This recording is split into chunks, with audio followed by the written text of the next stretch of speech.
Орамалдан бас тартуыма көп себептер болды.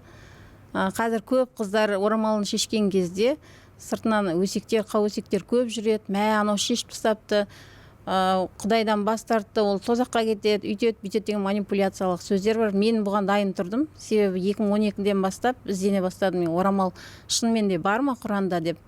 Басқа да шетелдік ғалымдардың кітаптарын оқыдым, психологияны оқып бастадым. Не үшін мен шектеліп жүрмін? Орамал маған не берді? Шынымен де маған орамал ештеңе берген жоқ. Орамал менің еркіндігімді алды. Эмоция шығарып, қыз баламыз ғой, біз күлгіміз келеді, тойға барғанда билегіміз келеді, ал орамал барлығына шектеу. Орамалың бар, сен әдепсіз болмауың керек. Орамалың бар, сен нағыз өзіңдегі, ішіңдегі айтқың келген дүниені, эмоция, еркіндігіңді көрсете алмайсың, шектеп тұрады.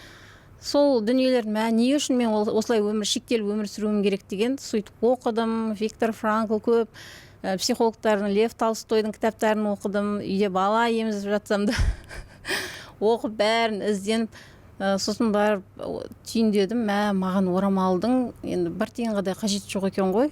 Орамал деген сөз жоқ. Хиджаб дейміз ғой, енді бізде орамал деген түсінбейді. Жай бізде қазақтарда орамал таққан ғой. Хиджабтың маған, Фатимаға бір тиынға керегі жоқ екен ғой. Негізі мені адам қылып тұрған, адами қарым-қатынасымды, білімді, өмірге деген көзқарасымды ұстап тұрған, ашып тұрған ол орамал, хиджаб емес, ол менің ішімдегі Фатима екенін білдім. Ішімдегі Фатиманың шыншылдығы, адалдығы, оның қайсарлығы, адамдарға деген дұрыс қарым-қатынас екенін